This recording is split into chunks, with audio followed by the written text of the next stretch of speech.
Ok, listo. Bueno, bienvenidos a todos, muy buenas tardes.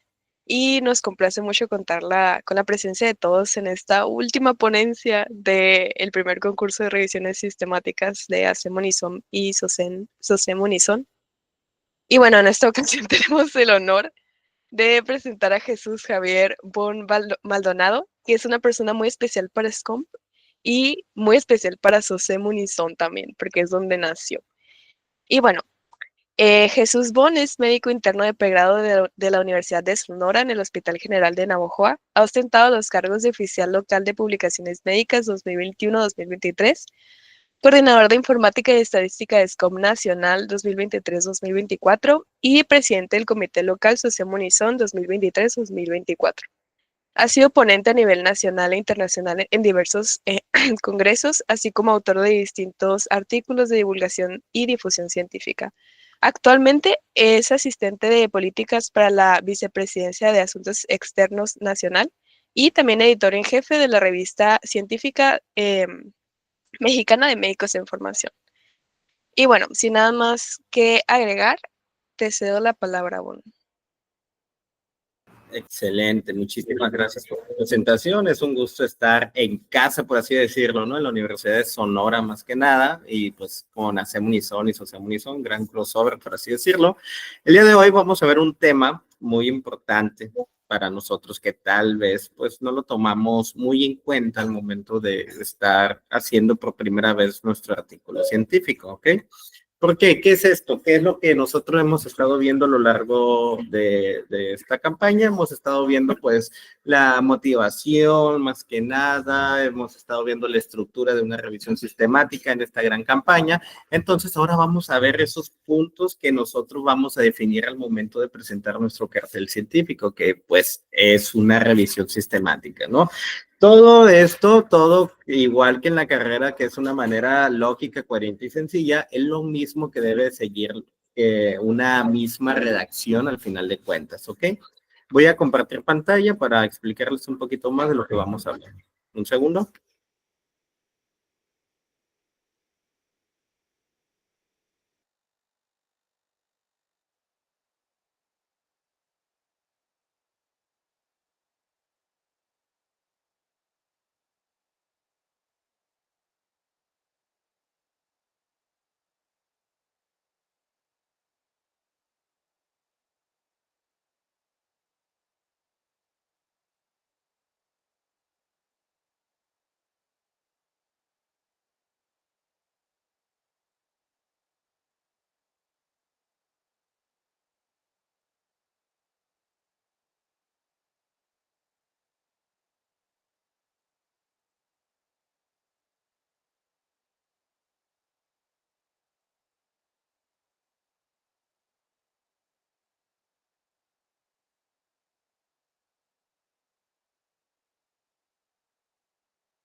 Bien, ¿alguien que me confirme que todo bien?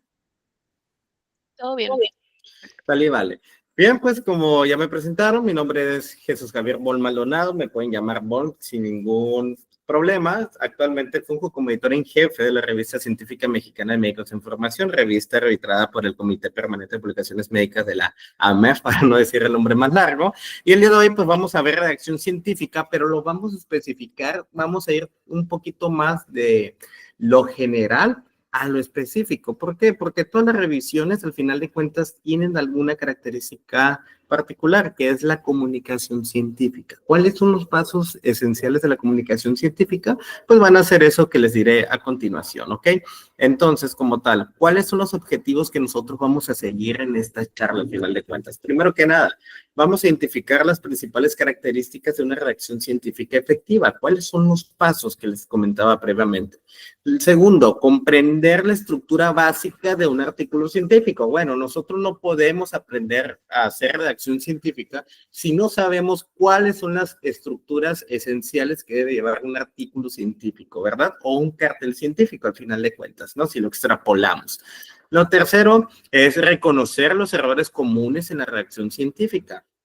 Por ejemplo, una falta de ortografía, que el lenguaje no esté claro, que no sea coherente, que no sea sencillo, entre otras, y sobre todo el incentivar el hábito de la publicación científica, ¿no? Esto básicamente se trata de algo que va con base a la práctica, ¿verdad? Si nosotros estamos leyendo artículos y artículos y artículos, que de hecho hay estudios que demuestran, si nosotros leemos que 2 a 3 artículos a la semana y nos estamos familiarizando con el método que sigue o con la estructura propia de una introducción, de una metodología, de unos resultados, de una discusión, de una conclusión, pues más o menos nos podemos familiarizar y se nos va a hacer un poquito más fácil que nosotros pues podamos redactar nuestros propios artículos, ¿ok? Pero ok, sigamos entonces. ¿Cuál es la estructura y la coherencia que debe seguir más que nada un artículo científico al final de cuentas para que nosotros podamos ya poder hacer comunicación científica en sí, ¿no? Vamos a hablar un poquito de la estructura. Entonces, esto conlleva a una relevancia de una sólida estructura. ¿Qué significa esto? Pues esta frase me gusta mucho. ¿Por qué? Porque te dice más que nada que un artículo con un resumen atractivo, pero una discusión confusa, puede dejar a los revisores y lectores con más preguntas y sobre todo con más respuestas, ¿no? Entonces, ¿qué significa esto? Nosotros cuando al momento de que estamos leyendo un texto, ¿qué es lo que nosotros hacemos? Cuando estamos, por ejemplo, leyendo un texto de fisiología, un texto de alguna epidemiología o algo así, pues al final de cuentas, pues nos hacemos más preguntas y cada vez que nos hacemos más preguntas, pues nos confundemos más y no sabemos con qué quedarnos al final de cuentas. Un artículo científico debe ser coherente en todas sus partes, desde el resumen hasta la discusión. Por eso, un resumen, por ejemplo, repitiendo nuevamente, atractivo más que nada, tiene la capacidad de captar la atención inicial de revisores y de los lectores, destacando los aspectos más importantes de la investigación, el problema que aborda, los métodos utilizados, los principales hallazgos y las conclusiones relevantes que estas pueden tener, ¿verdad? Entonces, esta sección es fundamental ya que muchos lectores deciden si seguir leyendo el artículo completo o basándose pues en la claridad y el impacto que puede tener el resumen, al final de cuentas, ¿no? Sin embargo, un resumen bien elaborado puede ser insuficiente si la discusión del artículo no cumple con las expectativas generadas. Entonces, la discusión más que nada es la sección en la que se interpretan los resultados en el contexto del conocimiento actual. Aquí se explican más que nada las implicaciones de los hallazgos y se exploran posibles limitaciones. En esto de ahorita vamos a ver unos ejemplos para que nos quede un poquito más claro. Si esta sección más que nada es confusa o poco clara, puede generar frustración en los revisores, quienes probablemente se sientan insatisfechos al no encontrar respuestas claras a las preguntas planteadas inicialmente, ¿no? Y por otra parte, cuando la discusión, digamos, no conecta pues adecuadamente con los resultados y las conclusiones, los lectores también pueden quedar con la sensación de que la investigación es incompleta o que los hallazgos no son relevantes. Por eso es crucial que todo tenga una lógica, tenga una coherencia para que sea una conclusión sólida como el resto del artículo, ¿no? Debe ser clara, debe ser concisa y enfocarse en responder las preguntas que el estudio planteó, aportando al valor del campo científico. Por ejemplo, ustedes que están realizando una revisión sistemática, al final de cuentas, ¿qué es lo que dicen? ¿Qué les enseñaron? No, pues primero que nada tengo que hacer una estrategia de búsqueda, tengo que hacer una pregunta clínica. Si nosotros seguimos la mnemotecnia PICO de población, intervención, comparación y resultado, pues al final tenemos nuestra pregunta y eso es lo que nosotros queremos responder al momento de empezar a hacer nuestra investigación, ¿no? ¿Y cómo la respondemos? Pues buscando en la literatura y buscamos los artículos que más se asemejen a dar respuesta a nuestra pregunta inicial. Entonces, ese objetivo más que nada, esa pregunta se convierte en nuestro objetivo principal y eso es lo que nosotros tenemos que redactar y hacerles llegar a nuestros lectores, ¿ok? Ahorita tal vez suena confuso lo que les dije, pero van a ver que ahorita con unos ejemplos nos va a quedar un poquito claro, ¿ok? Si tienen alguna duda, alguna pregunta entre diapositivas, pueden levantar la mano, pueden ponerla en el chat, aquí estará el pendiente. Excelente. Bien, ¿cuáles son las características de la redacción científica entonces? Primero que nada, es la precisión. En la redacción científica, la precisión es fundamental. Usar las palabras exactas evita malentendidos o interpretaciones erróneas. Cada término debe elegirse con cuidado para reflejar exactamente el significado que se quiere transmitir. Esto es especialmente importante en los detalles metodológicos y en la presentación de resultados. Por ejemplo, donde la falta de precisión puede comprometer más que nada la reproductibilidad del estudio. También la precisión no solo implica elegir las palabras correctas, sino también evitar ambigüedades, frases vagas o generalizaciones, ¿no? Entonces, en este aspecto, el lenguaje debe ser directo y específico, asegurando que no haya margen para interpretaciones equivocadas, ¿ok? Perfecto. ¿Cuál es el siguiente? La claridad. Leer y entender rápidamente.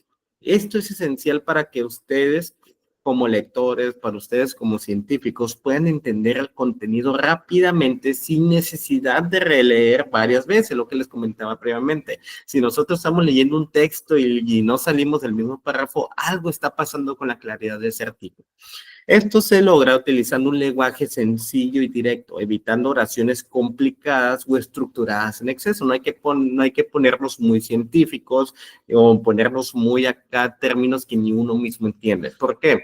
Porque nosotros cuando redactamos un artículo siempre va a ser dirigida a una población específica.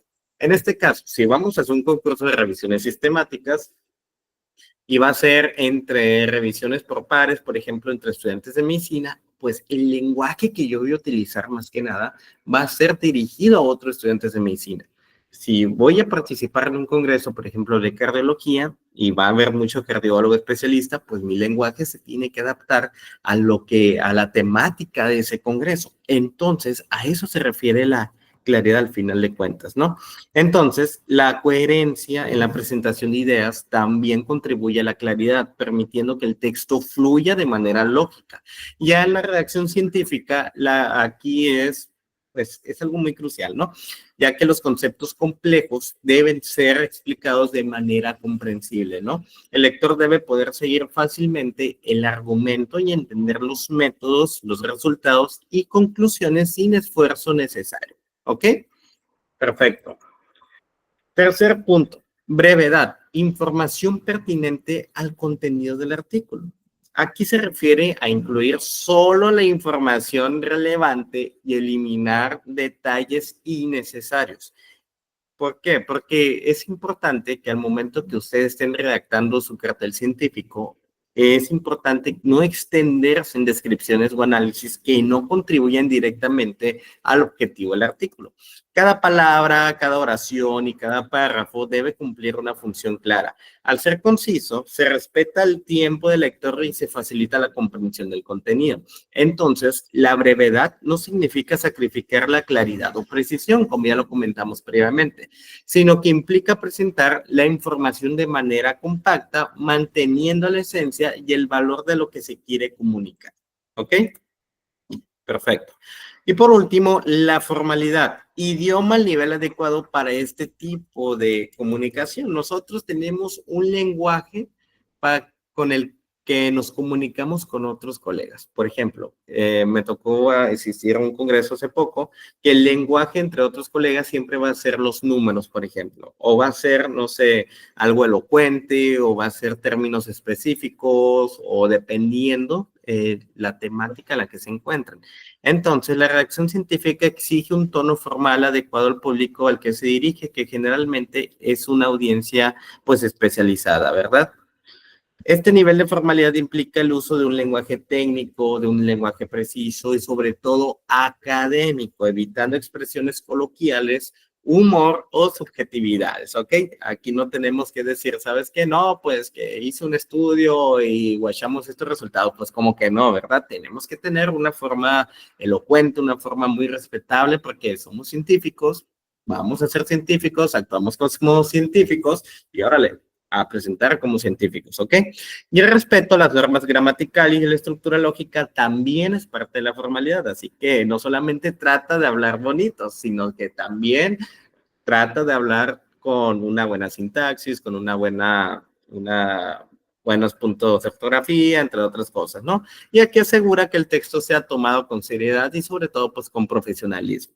Y por último, el uso adecuado de referencias y la citación de fuentes, pues contribuyen también a mantener un nivel de formalidad que respalde la credibilidad del trabajo. Si ustedes están poniendo de que, por ejemplo, no sé si, por así decirlo, Camacho y colaboradores hicieron un estudio que demostraron que fumar es igual que a tener cáncer, por así decirlo, yo creo que entonces tienen que expresarse y sobre todo tener como una fuente, así como tal, una referencia clave que yo les llamo y explayarse como tal de lo que dice el artículo con tu opinión y tras vas a tener como algo fuerte, ¿no? Pero ahorita vamos a hablar sobre las estructuras propias de cada uno. ¿Alguna duda hasta aquí? ¿Alguna pregunta? ¿Algún comentario?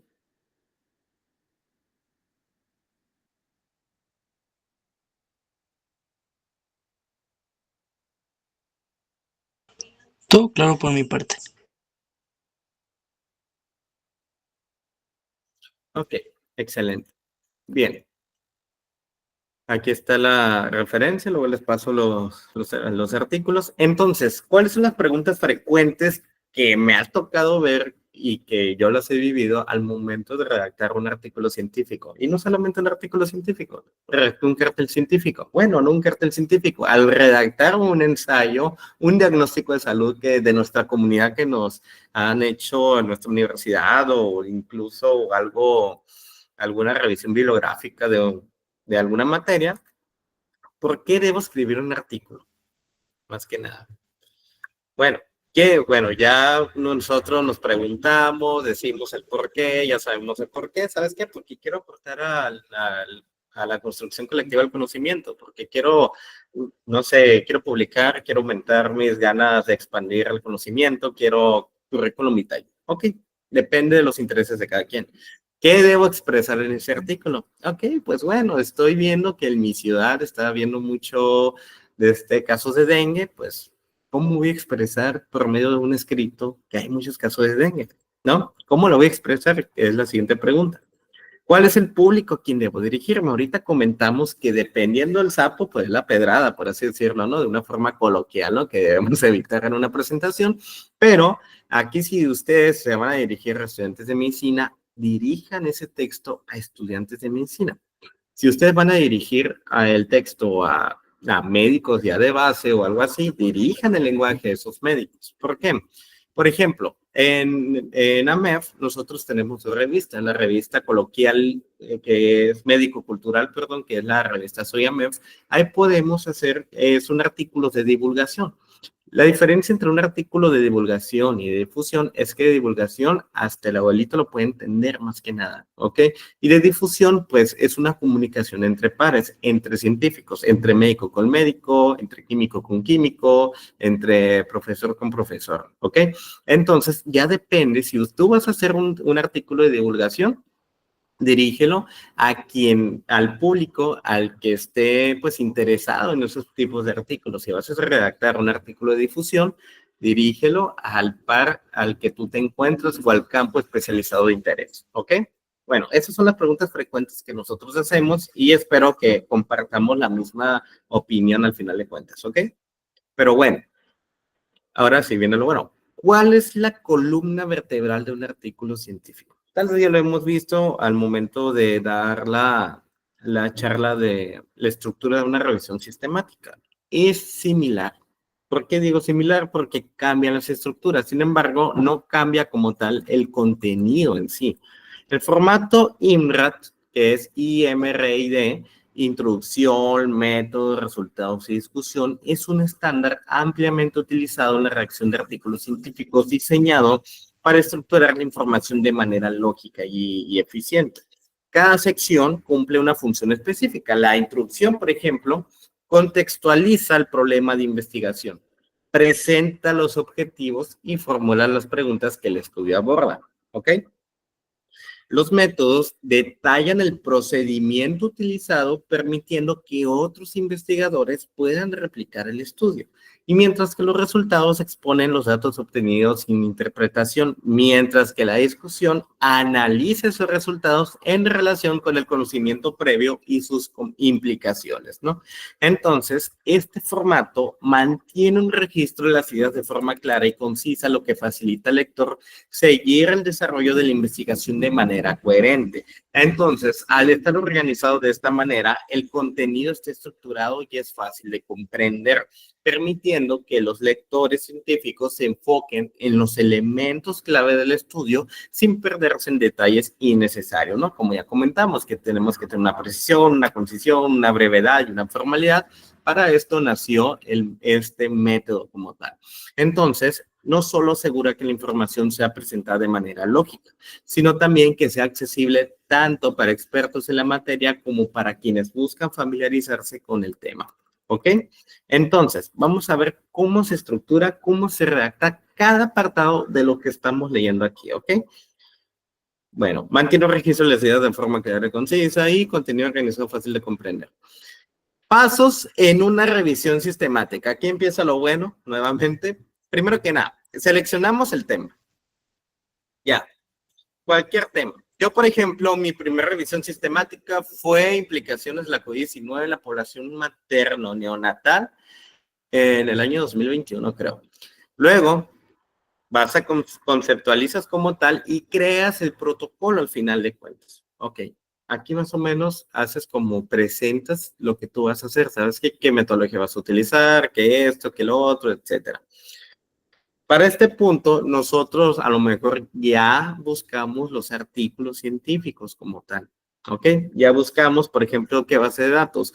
Yo la que les recomiendo para una revisión sistemática, sobre todo si va a ser breve, va a ser PubMed, va a ser Scopus y va a ser Web of Science, ¿no? Ya con PubMed y Scopus ya tenemos una ventana muy grande.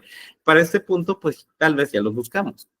Luego, la filtración de los estudios. Vemos qué estudios sí me sirven y sobre todo qué estudios no me sirven. Hacemos como un primer escaneo, un primer filtro más que nada. Luego, evaluamos los estudios, ¿verdad? Bueno, de todos los estudios que yo filtré por primera vez o del segundo filtro, voy a hacer un tercer filtro y voy a ver con qué artículos me quedo. Extraigo los datos y finalmente sintetizo e interpreto los resultados. Pero ¿cómo voy a sintetizar los resultados como tal? ¿Cómo voy a plasmarlo en mi investigación? Pues vamos a ver lo siguiente. Etapa de una revisión sistemática para no perdernos más que nada, pues definimos una pregunta clara, definimos los criterios de inclusión del estudio, identificamos estudios con estrategias de búsqueda, extraemos y analizamos críticamente la información, agrupamos información sistemáticamente, relatamos conclusiones sobre el resumen de datos y relatamos qué se conoce y qué no se conoce. Nosotros estamos en los últimos 3 puntos. Vamos a agrupar la información sistemáticamente, vamos a relatar las conclusiones sobre el resumen de datos y relatamos qué se conoce y qué no se conoce. Pero ¿cómo lo vamos a hacer?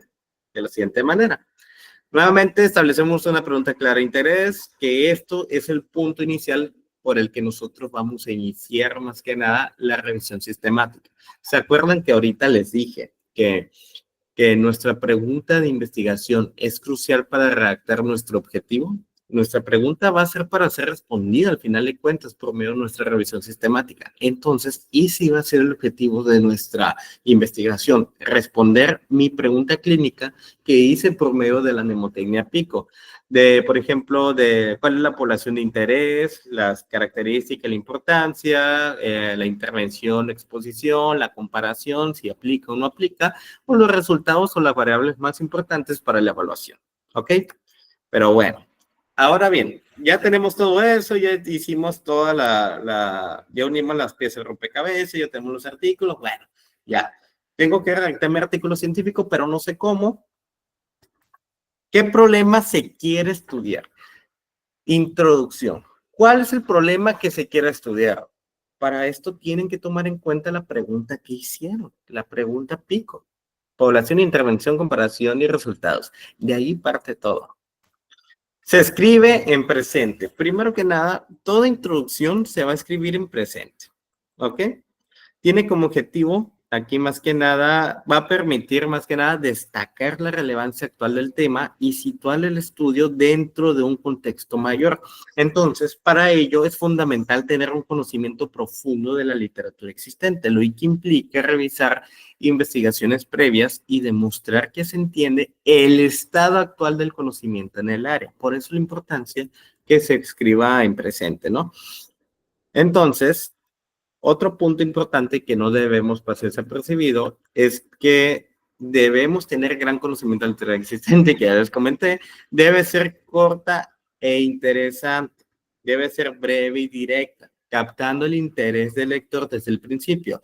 No es necesario profundizar en todos los detalles de la investigación previa. Basta con ofrecer un resumen conciso que justifique la importancia del estudio. Entonces, es crucial que también que en la introducción se citen solo las referencias más relevantes y directamente relacionadas con el problema en cuestión. Entonces, no se debe abrumar al lector con un exceso de citas o información innecesaria que desvíe la atención del objetivo central del estudio. Entonces, no es la introducción al final de cuentas, pues no es el lugar para incluir conclusiones o interpretaciones sobre los resultados. En cambio, debe centrarse en establecer el marco del problema y las preguntas de investigación que guiarán el resto del artículo, ¿ok? Entonces, ¿cómo nosotros ya vimos las características como tal? ¿Cómo nosotros lo presentamos? Primero que nada, antecedentes académicos. ¿Qué sabemos del problema hasta la fecha? ¿Por qué es importante estudiarlo, no? Los antecedentes académicos permiten proporcionar un marco general de lo que se conoce sobre el tema de investigación y su relevancia.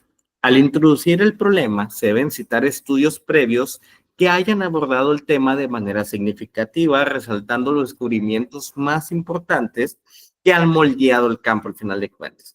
Es fundamental mostrar cómo las investigaciones anteriores han aportado el conocimiento actual. De esta manera van a permitir que ustedes, al lector más que nada, entender cuál es el estado actual del problema, tal como se los comenté previamente. De igual manera, se debe justificar la importancia de continuar con este tipo de estudios, especialmente si el problema, pues sigue afectando pues a una gran proporción significativa de la población o tiene, digamos, consecuencias graves del campo, por ejemplo, en la salud pública, el medio ambiente, la economía, dependiendo del campo de estudio que ustedes están estudiando, ¿ok?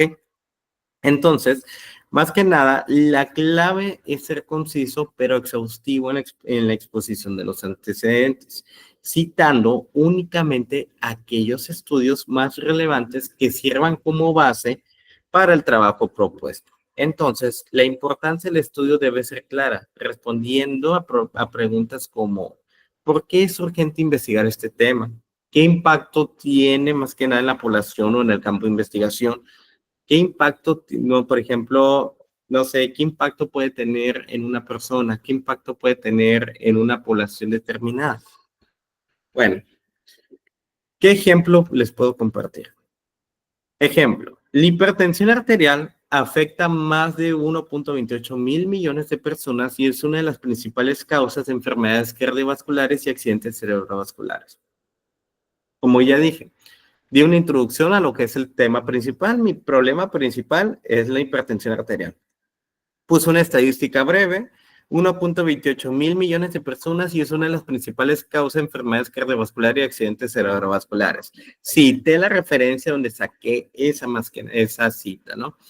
A pesar de tratamientos eficaces, menos del 50% de los pacientes logran un control adecuado de su presión arterial. Cité a otra persona. ¿Por qué? Porque ahí sigue como que fue relevante encontrar de que el por qué sigue habiendo más prevalencia e incidencia de este tipo de enfermedades. Entonces, si hay mucha incidencia y mucha prevalencia de esta enfermedad, ¿cuáles son los factores? Bueno, factores como el sedentarismo, la dieta, las desigualdades en el acceso a la atención médica agravan el problema, resaltando la necesidad de enfoques más integrales. Y ahí puse dos referencias que concluyen en lo mismo.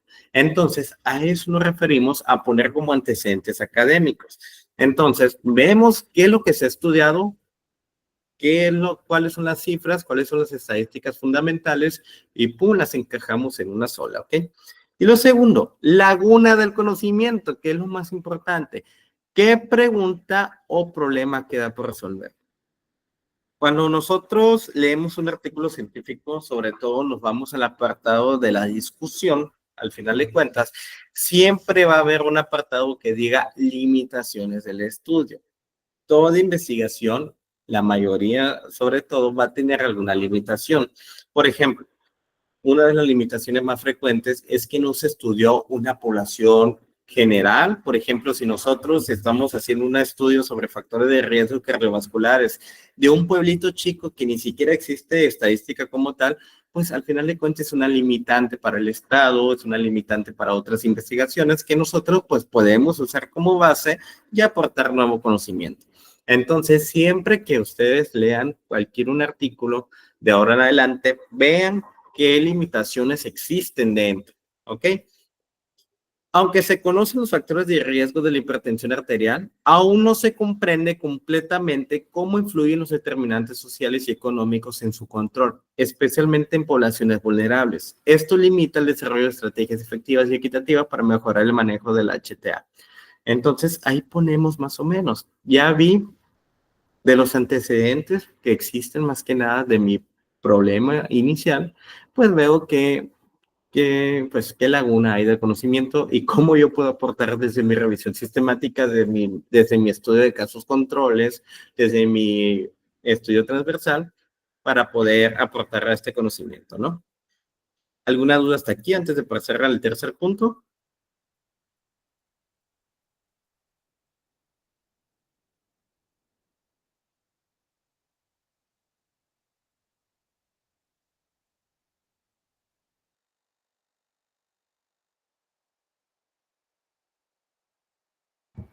Excelente. Seguimos. Seguimos en introducción. El objetivo, pues, se resume y unifica en información presentada en otras secciones. Entonces, una introducción de qué se compone, antecedentes académicos, laguna del conocimiento y el tercero, el objetivo. Se resume y unifica la información presentada en otras secciones. Este estudio tiene como objetivo analizar cómo los determinantes sociales y económicos influyen en el control de la hipertensión arterial en poblaciones vulnerables. Entonces, ¿de dónde saco el objetivo? ¿Cómo lo redacto? Bueno, ¿cómo elijo el verbo para redactar mi objetivo? Hay una taxonomía. Esta taxonomía se llama taxonomía de Bloom o de Bloom, no, taxonomía de Bloom más que nada. Entonces, ahí más o menos, si tú vas a analizar, si tú vas a hacer un estudio, por ejemplo, de analizar los factores de riesgo, si tu principal objetivo va a ser analizar, a lo mejor estás usando el verbo como tal, el verbo infinitivo mal, y esa taxonomía te orienta más o menos qué verbo vas a utilizar para redactar tu objetivo, ¿ok? Entonces, esa taxonomía es muy buena, búsquenla ahí en una chancita, taxonomía de Bloom se llama. Y pues al final de cuentas redactamos una introducción. Así de sencillo, así de nada, sin meterle mucho verbo, sin meterle mucha paja. Entonces es como nosotros podemos redactar una buena introducción. Unos 2 o 3 párrafos muy buenos, sobre todo si ustedes van a hacer un cartel científico más que nada de revisiones sistemáticas, pues en un párrafo pueden más que nada unir estos 3 puntos. Por ejemplo, los primeros 2 puntos pueden hablar de antecedentes académicos, los siguientes 2 puntos pueden hablar de laguna del conocimiento y el último punto puede hablar del objetivo más que nada. Y van a ver que esa introducción va a estar muy bien formada. ¿Ok? Perfecto. ¿Dudas, preguntas, aclaraciones, algo que no les haya quedado claro como tal de cómo redactamos una introducción?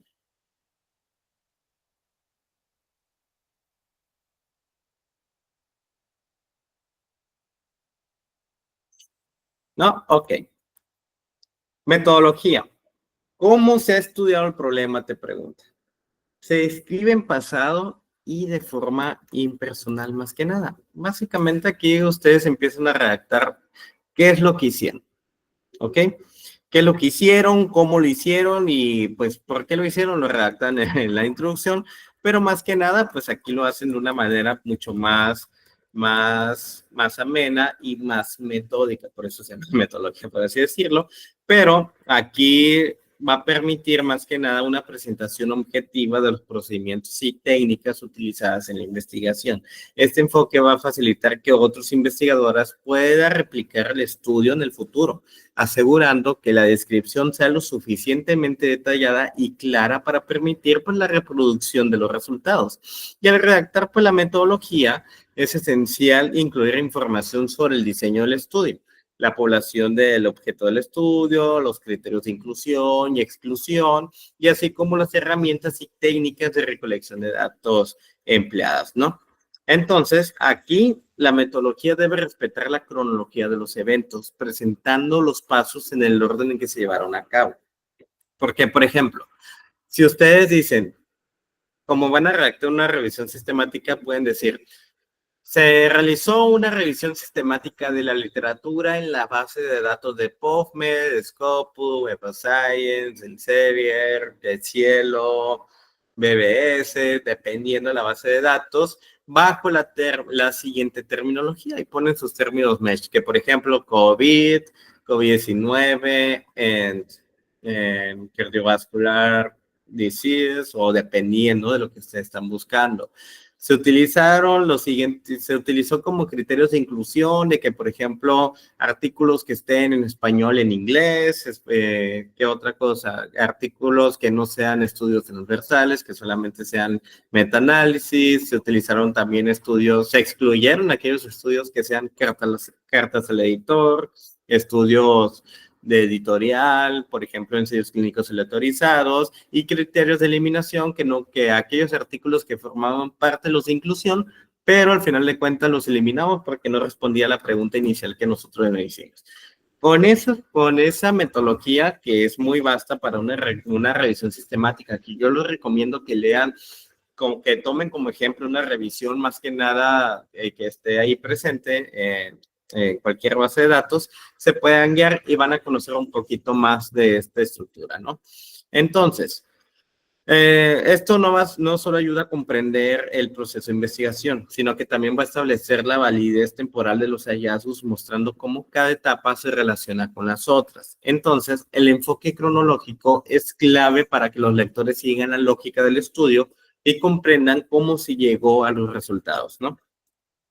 Y ya pues al redactar esta sección pues es crucial citar solo las referencias directamente pertinentes que apoyen los métodos empleados. Por ejemplo, me faltó decirles, se hizo una revisión una revisión sistemática de la literatura siguiendo la metodología Prisma, y ahí pueden citar más que nada con un numerito si es una Vancouver, o si es en APA, pues citar en APA la metodología de Prisma, ¿no? Entonces, pues son esos pequeños detalles, ¿no? Selección y descripción de los participantes. Por ejemplo, participantes, individuos sanos o pacientes, criterios de inclusión y exclusión, descripción de la población de origen, el número total de participantes, la representatividad de la muestra seleccionada y el consentimiento informado, aprobación por comité de bioética, ¿no? ¿Cómo la redactamos? El estudio incluyó a 200 pacientes diagnosticados con hipertensión arterial reclutados de una clínica especializada en salud cardiovascular. Aquí los criterios de inclusión fueron edad de entre 40 y 65 años, diagnóstico confirmado de hipertensión en los últimos 2 años y no haber presentado complicaciones cardiovasculares previas. Se excluyeron pacientes con enfermedades renales crónicas o diabetes. La muestra fue representativa de la población atendida en la clínica con una proporción equilibrada de hombres y mujeres, y todos los participantes firmaron un consentimiento informado. Antes de iniciar el estudio, el protocolo fue aprobado por el Comité de Bioética Local con folio 000-00. Entonces, es un ejemplo de cómo nosotros redactamos una metodología, ¿ok? Sobre todo el apartado de descripción de los participantes y extrapolándolo más que nada a una revisión sistemática por los criterios de inclusión de los artículos, ¿ok? Recopilación de datos y mediciones. Objetivos principales y secundarios. Lo otro, los métodos, describir el diseño del estudio, la población, el tamaño de muestra, la inclusión de referencias a métodos establecidos, como ya les comenté previamente, y sobre todo, identificar con precisión medicamentos o sustancias utilizadas, ¿no? Aquí, por ejemplo, el objetivo principal fue evaluar el impacto de los determinantes sociales en el control del HTA, mientras que el objetivo secundario fue analizar la efectividad de intervenciones comunitarias. Y aquí se realizaron encuestas estructuradas, se midió la presión arterial con esfingomanómetros digitales de Omron, por ejemplo, y para el análisis estadístico se utilizó una regresión logística con un nivel de significancia de una P menor al 0.5%. Entonces, el chiste es que al momento que rectemos la metodología, es seguir todos los pasos y redactarlos en pasado y ponerlos de una forma elocuente, coherente, científica, lógica y sobre todo, pues sencilla, ¿no? Bueno, y por último, las estadísticas, al final de cuentas, pues una revisión sistemática no aplica como tal estadísticas, sin embargo, aplica algo muy, muy importante que ahorita les voy a comentar, ¿ok? Bien, los resultados. Bueno, ¿alguna duda con la metodología antes de pasar al siguiente, a, a la siguiente diapositiva? Ya mero acabamos.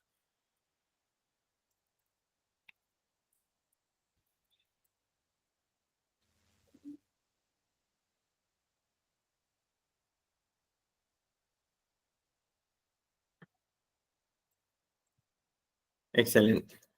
Bien, los resultados.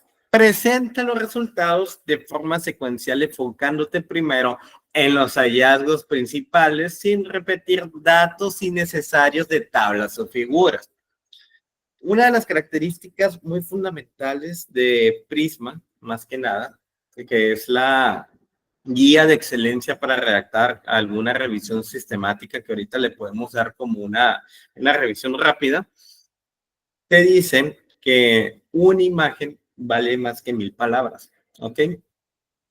En los artículos científicos de revisiones sistemáticas, siempre y cuando se maneje esta metodología, vamos a ver un cuadro muy característico que va a resumir todo de una forma sencilla y no necesariamente pues ponerlo pues, en la descripción al final de cuentas, ¿no? Aquí, pues, antes de pasar a eso, en los resultados usted van a proporcionar tanto los datos numéricos absolutos como sus derivadas, evitando el uso no técnico de términos estadísticos.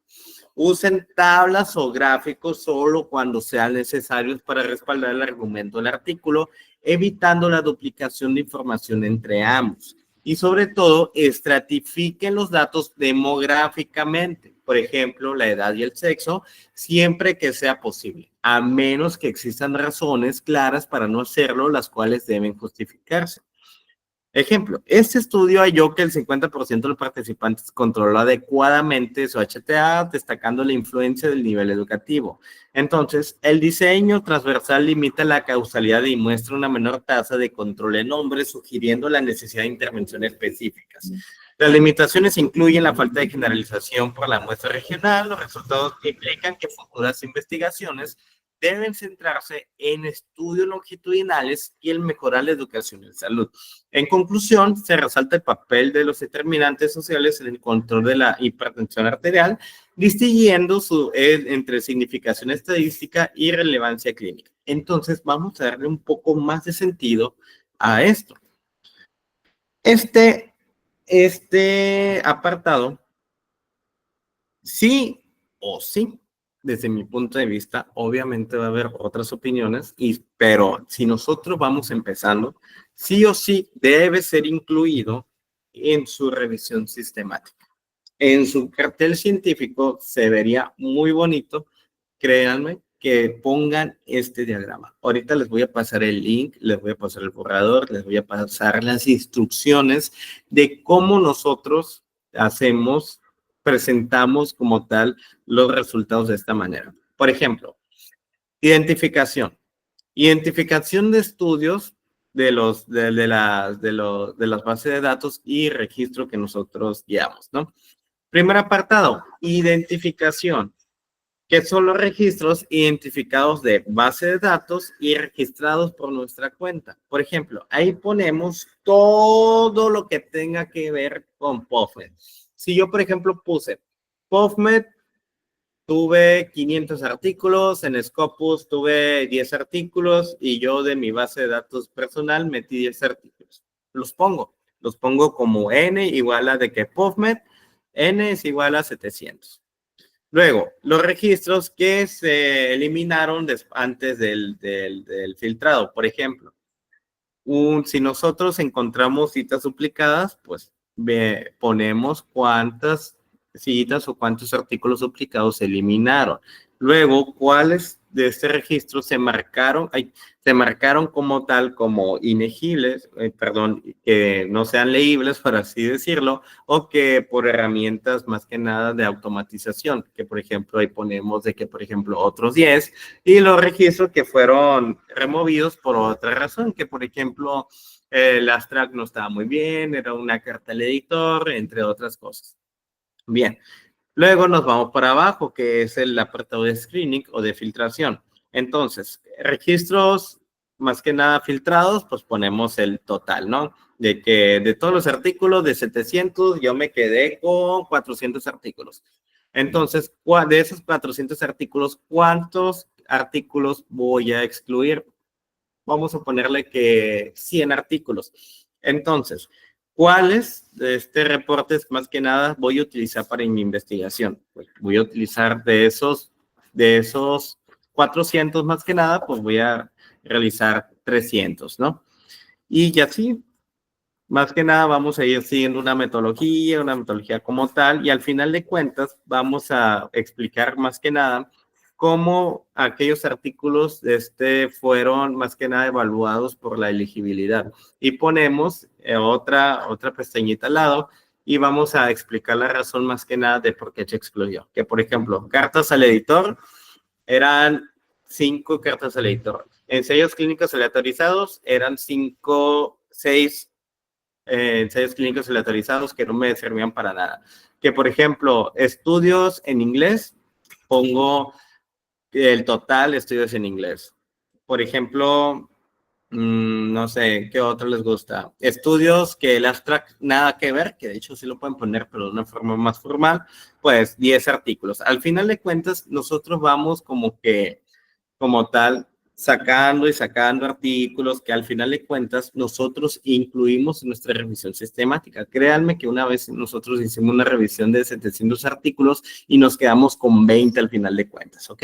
Entonces, aquí incluimos los estudios que se van a incluir en la revisión y los reportes que se van a incluir en los estudios, que básicamente son los mismos, ¿no?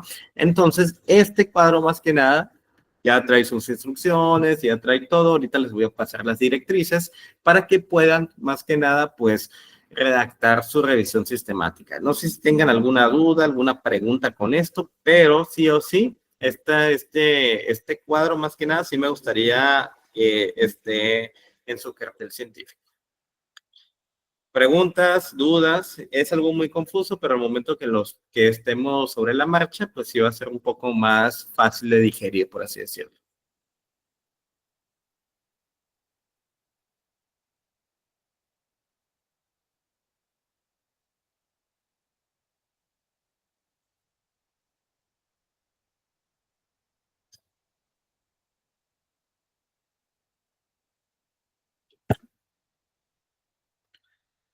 Bien, creo que no hay preguntas. Y ya por último, ya la penúltima diapositiva explica los resultados. Resume brevemente los hallazgos principales, explora las posibles explicaciones.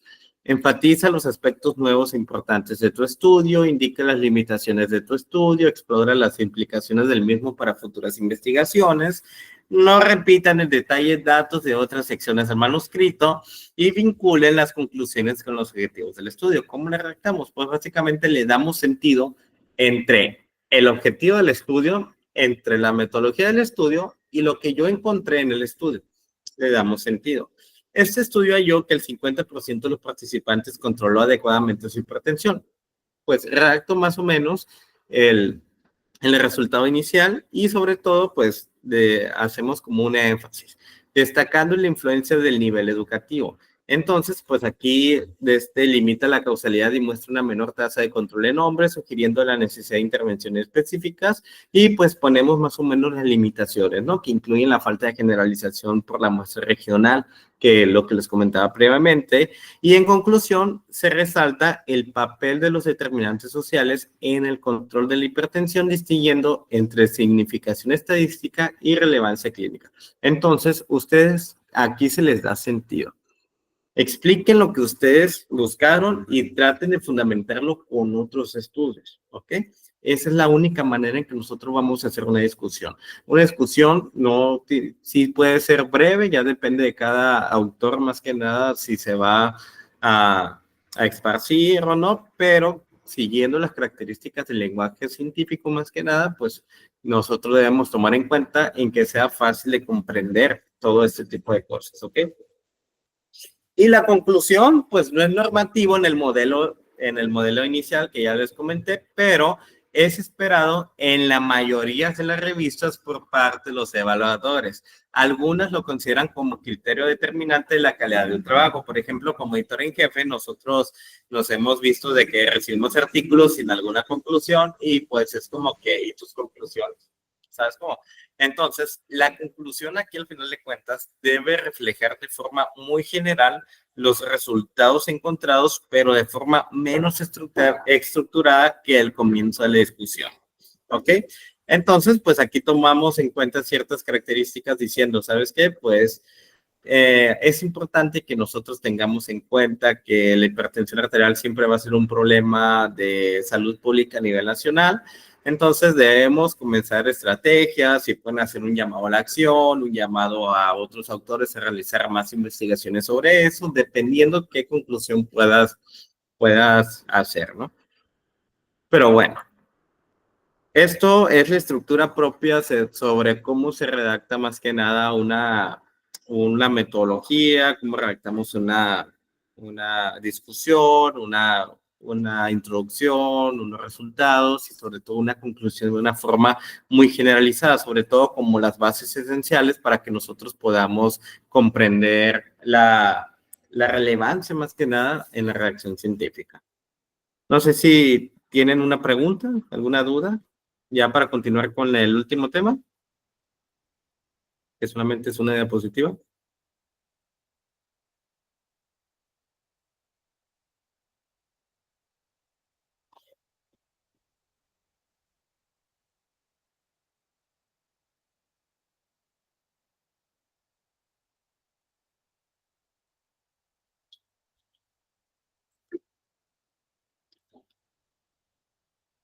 Adelante.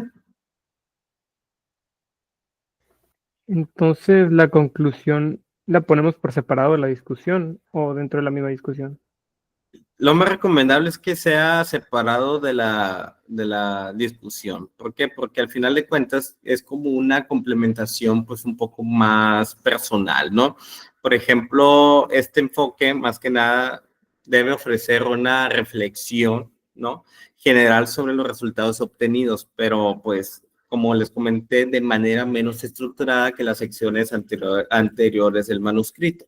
Entonces, este enfoque menos riguroso permite una mayor flexibilidad en la expresión de las implicaciones y la relevancia propia de los hallazgos, facilitando, digamos, una conexión más amplia con el contenido del campo de estudio. Entonces, la conclusión no debe repetirse en términos de datos o detalles específicos, sino que debe destacar las ideas centrales y las contribuciones clave del trabajo, sugiriendo cómo estos hallazgos pueden influir en la práctica o la investigación futura. Por eso es recomendable que se haga por separado.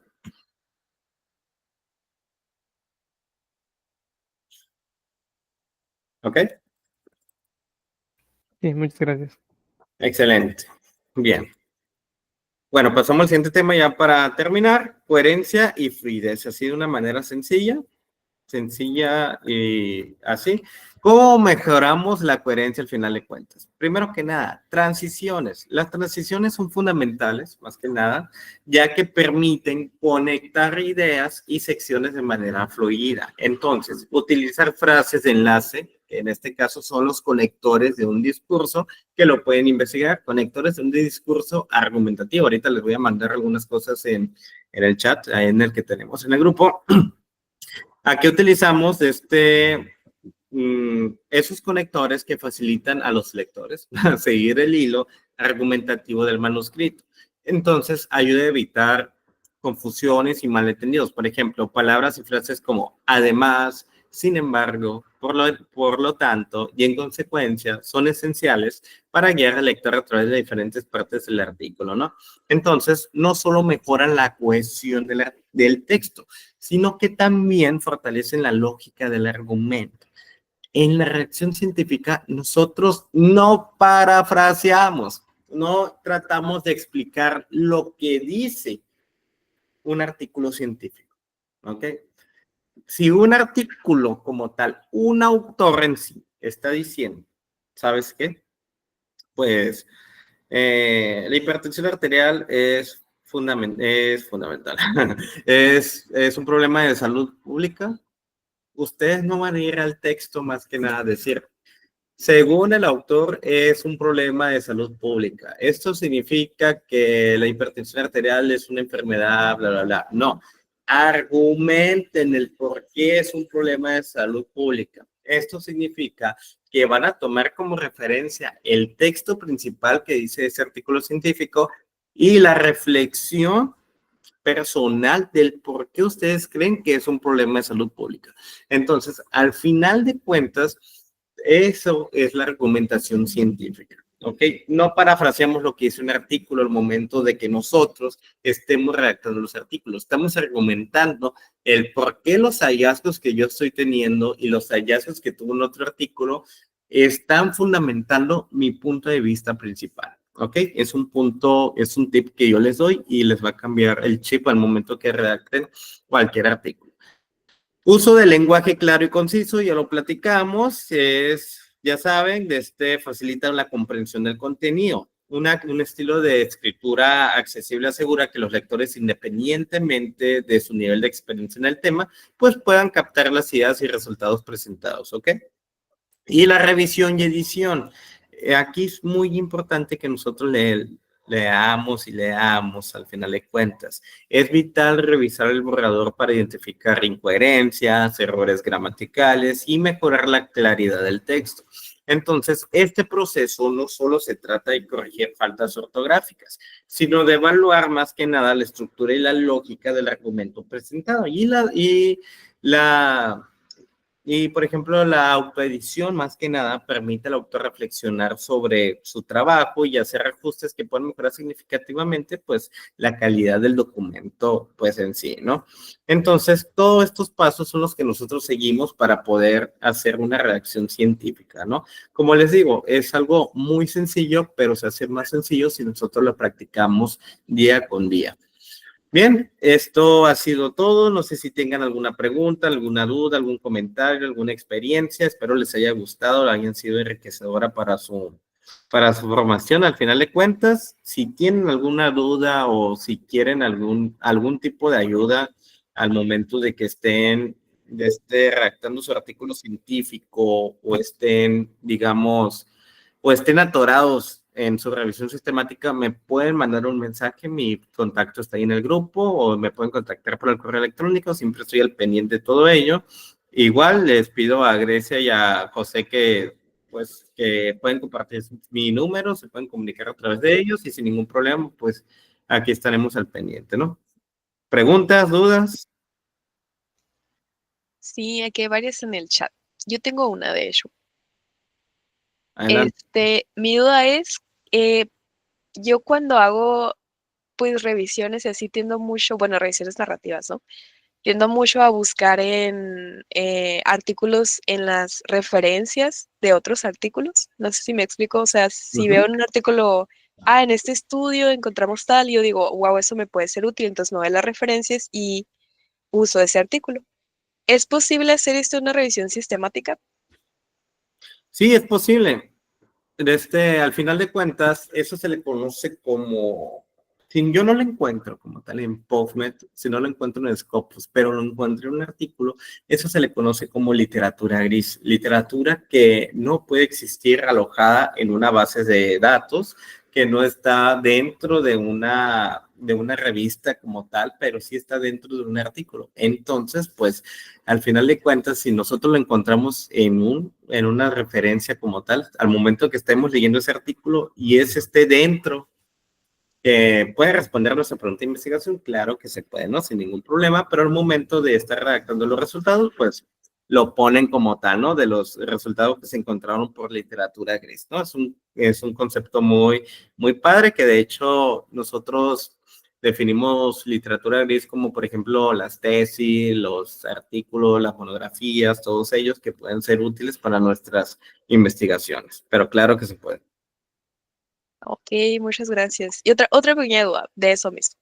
Uh-huh. Eh, en el diagrama de flujo, entonces se reportaría como, pues no sé, bases de datos, tal, tantas artículos. Y literatura gris, tantos artículos. Sería Uh-huh. así. Así es. Ah, va, perfecto. Muchísimas gracias. Ahí les voy a compartir las guías de Prisma, ¿verdad? Por aquí, por el chat. Eh, Jesús Adrián tiene una pregunta. Adelante. Adelante. Ok, muy buenas noches y una excelentísima ponencia, la verdad. Me gustaría, pues, más que nada, la verdad que eso como que me ha traído en duda, ya tengo como varias semanitas, y es sobre la opinión de usted de las revisiones sistemáticas basadas en una única base de datos. ¿Consideraría usted, por ejemplo, que serían suficientes o cree que tienen menor calidad o menor relevancia en comparación con aquellas que emplean, pues, más bases de datos, ¿no? Sería el caso. Ok, mira, ahí más que nada, la estrategia de búsqueda te va a decir, bueno, la metodología al momento que tú la estás redactando, vas a redactar la estrategia de búsqueda que tú hiciste para que otros lectores u otros autores traten de replicar la misma metodología que tú utilizaste. Entonces, las bases de datos no definen la calidad del artículo. Lo que va a definir más que nada la calidad propia es uno, que haya seleccionado los estudios pertinentes. Dos, que esos estudios más que nada respondan en menor o en gran medida la pregunta de investigación inicial que hiciste por la mnemotecnia Pico o cualquier otra mnemotecnia que quisiste. Y número tres, que hayas redactado de una forma muy explícita y de una forma muy coherente y que trates de aportar nuevo conocimiento con los artículos que encontraste. Tú puedes hacer una estrategia muy larga, muy buena, muy excelente en que sea en PubMed, que de hecho hay revisiones sistemáticas que se hacen en una sola base de datos. Por ejemplo, en un reporte de caso hace poco que me tocó leer, se hizo una revisión de literatura extra, más que nada, y solamente se revisaron datos de PubMed. Entonces, pues con eso bastaron y se utilizaron como 40 artículos aproximadamente de 300 que se encontraron. Entonces, eso va a definir más que nada, no define cuántas bases de datos hiciste, define qué hiciste con los artículos que tú encontraste. Obviamente, como en los estudios normales, por ejemplo, transversales, observacionales, si nosotros tenemos una muestra mucho más grande, pues puede ser un poquito más representativa, lo mismo que podemos hacer. Entonces, si tenemos la oportunidad de explayarnos más que tal a otra base de datos, pues muy bueno, estamos encontrando literatura que tal vez no encontré en mi base de datos inicial y pueda influir mejor en mis resultados. Pero si yo hice una excelente revisión sistemática con una sola base de datos, está más que perfecto. Ah, ok, muchas gracias, la verdad. Excelente, ¿alguien más? Adelante, Ángel, puedes prender tu micrófono y hacer la pregunta. O Sí, dejarla en el chat. Sí. Ok. Bueno, yo te iba a hacer una pregunta que quizás es muy básica, pero me gustaría saber un poco tu opinión, ¿no? Yo quería saber cómo puedo asegurarme de que mi pregunta de investigación es una laguna del conocimiento real, ¿no? Porque quizá yo puedo creer que estoy descubriendo algo muy innovador, pero pues resulta que como dijo Grecia, quizá no supe cómo buscarlo o no tuve las herramientas.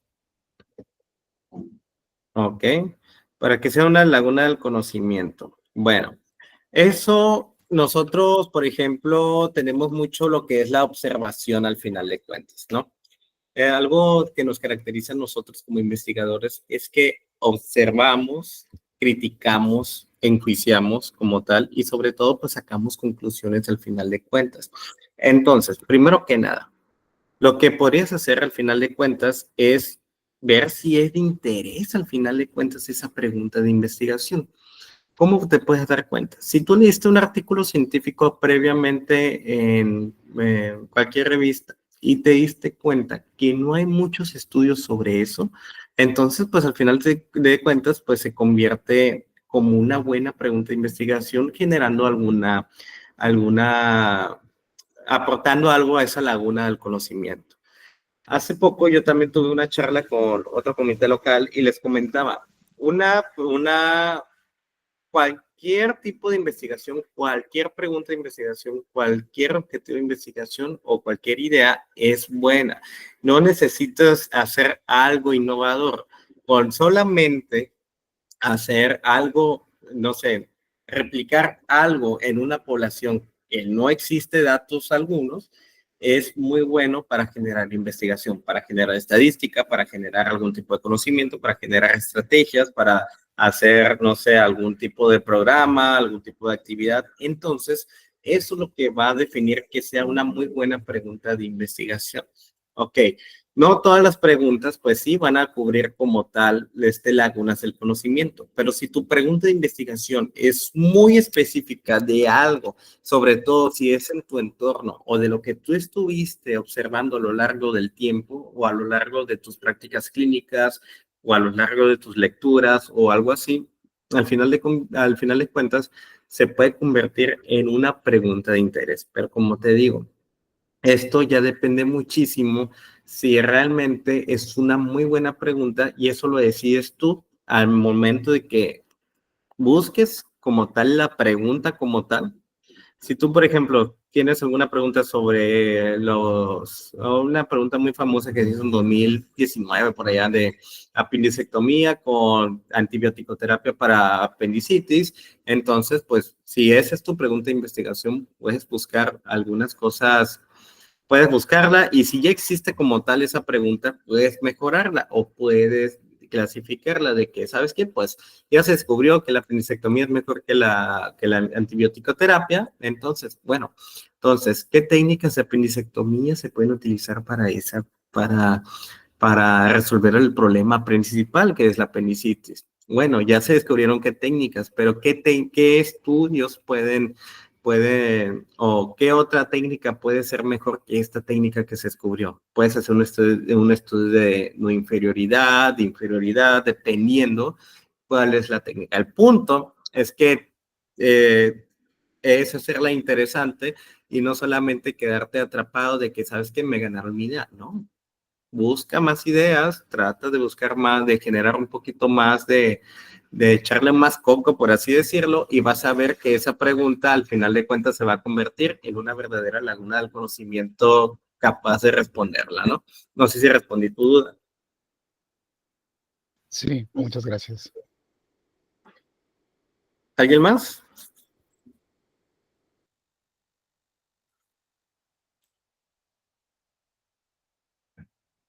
Adelante. Hola, yo tengo una pregunta. ¿Qué pasa si estás segura que tu pregunta es muy buena, pero no encuentras información? O sea, sí o sí va a haber información en alguna plataforma o puede ser que no exista, o sea, que no hay información de eso. Ok, pues ahí tiene que ver mucho cómo estructuraste al final de cuentas tu pregunta de investigación. Primero que nada, confirma que no hay información previa, ¿no? Busca exhaustivamente, asegúrate de que, por ejemplo, asegúrate de haber explorado más que nada bases de datos como PubMed, Elsevier, Cochrane, dependiendo como tal, y sobre todo, pues, puedes consultar con expertos más que nada, ¿no? Hablar con tu mentor, bibliotecarios, entre otros. Entonces, ¿qué pasa si ya hiciste todo lo anterior? Pues replantea tu pregunta, replantea más que nada tu búsqueda, ampliar el enfoque que nosotros le conocemos. Si tu búsqueda inicial fue muy específica, al final de cuentas, considera explorar literatura más general. Por ejemplo, si investigas un tratamiento nuevo en ginecología, revisa investigaciones sobre tratamientos similares en otras áreas de salud y busca, por ejemplo, en áreas relacionadas, ¿no? A veces las respuestas pueden estar, no sé, en campos asociados, ¿ok?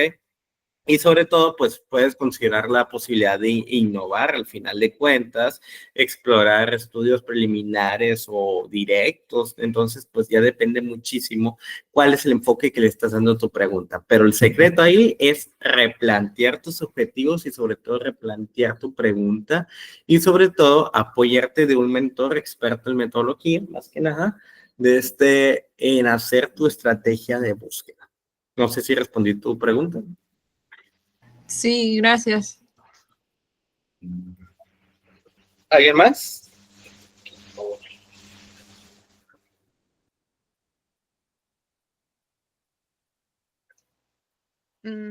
Parece ser que no. Creo que no. Entonces, a nombre de pues todo el comité organizador, queremos darte las gracias, Don, por tu tiempo. De veras yo considero un muy buen cierre para el concurso de revisiones. Entonces, a manera de agradecimiento, pues te hacemos entrega de este reconocimiento y estoy segura que todos los ejemplos y tips que nos diste nos van a ser muy útiles. Y como comentaste, les vamos a pasar el contacto de Bon por si quieren acercarse ahí con él, hacerle alguna pregunta. Muchas gracias, Bon.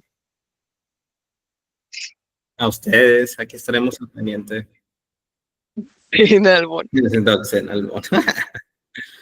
Y bueno, muchas gracias a todos por su asistencia. Ya este es el final de las ponencias, pero todavía queda el concurso, ¿verdad?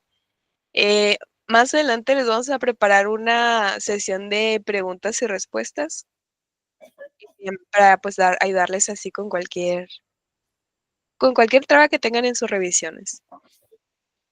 Y bueno, ya nada más les pido que pues no se les olvide contestar la evaluación. Acuérdense, es importante contestar la pre y la post, no solamente la post. Y bueno, antes de finalizar, por fin si pueden prender sus cámaras para tomar una foto de nuestra última ponencia. Ay, miren un perrito. El perrito. Ahora voy a dejar de compartir.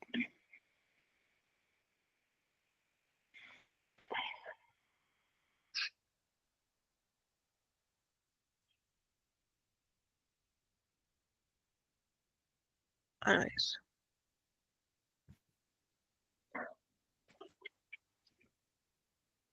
Si me deja prender la cámara.